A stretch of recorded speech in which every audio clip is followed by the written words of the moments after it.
80 vehicles వెళ్ళడం జరిగింది.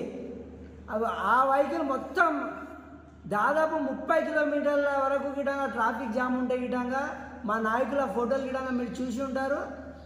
సభ దగ్గర గిటంగా చాలామంది వెళ్ళారు, చాలామంది రోడ్ దగ్గరనే ఆగిపోయారు. ఈ యొక్క పోలీస్ జులుం గిటంగా కొంచెం దీంట్లో ఇన్వాల్వ్ అయింది కాబట్టి దయచేసి మేము చెప్తా ఉన్నాము, మీరు పోలీసు వాళ్ళు గిటంగా ప్రజల పక్షాన ఉండాలి, రాజకీయాల పక్షాన ఉండదని తెలియజేస్తూ ఈ యొక్క అవకాశం ఇచ్చిన పెద్దలందరికీ ధన్యవాదాలు తెలుపుతాను. మొన్న జరిగినటువంటి బీఆర్ఎస్ రజతోత్సవ సభకు మా పెద్దేముల్ మండలం నుంచి 15 బస్సులు, ఒక ఊరికి 2 కార్ల చొప్పున యావరేజ్గా 60 నుంచి 70 కార్లలో కూడా కార్యకర్తలు తరలి వెళ్ళడం జరిగింది.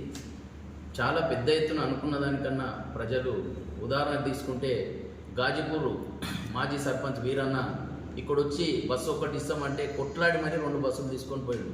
మా రైతులు మమ్మల్ని ఇబ్బంది పెడుతున్నారు, ఖచ్చితంగా మేము వస్తాం, మాకు డబ్బులు ఇవ్వకుండా ఏమి ఇవ్వకుండా మీరు బస్సులు పెడితే చాలు మేము ఎక్కొస్తామంటే గాజీపూర్కి 2 బస్సులు ఇవ్వడం జరిగింది. అదేవిధంగా ఒక ఎంపీటీసీకి ఒక బస్సు అనుకున్నాం ఫస్ట్ మేము. ఇక్కడ హన్మాపూర్ గొట్లపల్లి కలిసి కూడా జయరామ్ తాండా ఇవన్నీ కలిసి ఒక ఎంపీటీసీ అయితే ఒక బస్సు ఇచ్చినాం. దాని తర్వాత కూడా మాకు సరిపోతలేదంటే హన్మాపూర్కి మరియు గొట్లపల్లికి సపరేట్ మళ్ళీ ఒక బస్సు మాట్లాడి అక్కడ కూడా 2 బస్సులు అరేంజ్మెంట్ చేయడం జరిగింది.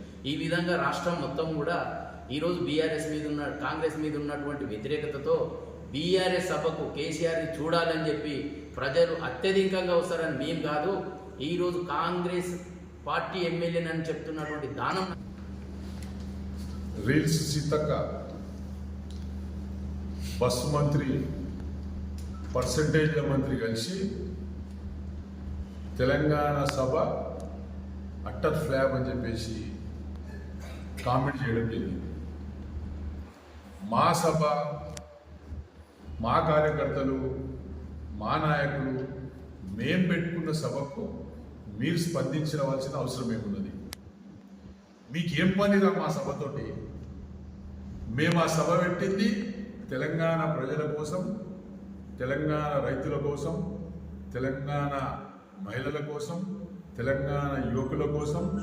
టీఆర్ఎస్ పార్టీ గత 25 సంవత్సరాల నుంచి ఏం చేసింది, కాంగ్రెస్ పార్టీ ఏం చేస్తలేదనే ఉద్దేశంతో ఆ సభ ఏర్పాటు చేసుకున్నాం. 14 ఏళ్ళు సుదీర్ఘమైన పోరాటం చేసి తెలంగాణ సాధించుకున్న సంగతి యావత్ తెలంగాణ ప్రజలందరూ కూడా తెలుసు. 10 సంవత్సరాలు అధికారంలో ఉండి తెలంగాణ బిడ్డలను కడుపులో పెట్టుకొని చూసిన ఒక పార్టీ టీఆర్ఎస్ పార్టీ. మరి మా సభ మీద మీరంతగానో రెచ్చిపోవడం మాకేమో అర్థమైతలేదు. మీకు దమ్ము ధైర్యం ఉంటే మీరు సభ పెట్టండి. మీతో ఎంతమంది వస్తారో మా సభలో ఎంతమంది ఉన్నారో తేలతిట్టమైపోతుంది. తాండూరు నియోజకవర్గం నుంచి రోహిత్ రెడ్డి గారి ఆధ్వర్యంలో మండలానికి దాదాపు 1000 నుంచి 1500 మంది ఆ ఒక సభకు చేరుకోవడం జరిగింది. చాలా 300 కిలోమీటర్లు ప్రయాణం ఉన్నప్పటికీ అనేక మంది ఇంకా రావాల్సి ఉంటే మాకు ఇన్స్ట్రక్షన్స్ ఉండే పార్టీ నుంచి, నియోజకవర్గాన్ని నుంచి 5000 జనాభా మాత్రమే తరలించాలి. అది కూడా మహిళలకు వద్దని కూడా కండిషన్ పెట్టడం జరిగింది.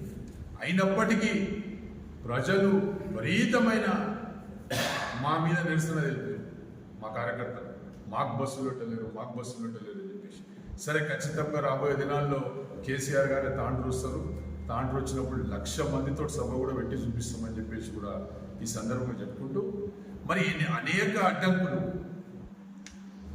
పోలీసులు ఇబ్బంది పెట్టిండ్రు, ఆర్టీఓ ఇబ్బంది పెట్టిండ్రు, జిఎంసిహెచ్ వాళ్ళు ఇబ్బంది పెట్టిండ్రు, పోస్టర్లు పెట్టనియలేరు, ఫ్లెక్సీలు పెట్టనియలేరు, లారీలు అడ్డం పెట్టి టీఆర్ఎస్ కార్యకర్తలను, టీఆర్ఎస్ మీటింగ్కు వెళ్ళే వాహనాలను అన్నీ కూడా ఆపిన ఒక ఘనత ఈ యొక్క కాంగ్రెస్ పార్టీ. మీరు ఎన్ని కుట్రలు చేసినా, మీరు ఎన్ని మా పార్టీ మీటింగ్ ఫెయిల్ చేయాలని ప్రయత్నం చేసినా, జనాలు కాంగ్రెస్ మీద ఉన్న కోపానికి కాంగ్రెస్ మీద ఉన్న ఒక కోపాన్ని చూపించనికే మరి లక్షలాది మంది బస్సులల్లా, కార్లల్లా, జీబులల్లా, కొంతమంది అయితే పాదయాత్రగా తరలి, కొంతమంది ఎడ్ల బండ్లు కట్టుకొని వెళ్ళి, కొంతమంది సైకిళ్ళ మీద వెళ్ళి, ఇవన్నీ చూసి జీర్ణించుకోలేక నిన్న 3 మంత్రులు, ఆ మంత్రులకు వాళ్ళ శాఖలో ఏమైతుందో తెలియదు కానీ టీఆర్ఎస్ సభ గురించి మాట్లాడడానికి భలే వచ్చిందని చెప్పేసి కూడా ఈ సందర్భంగా చెప్పడం జరుగుతుంది.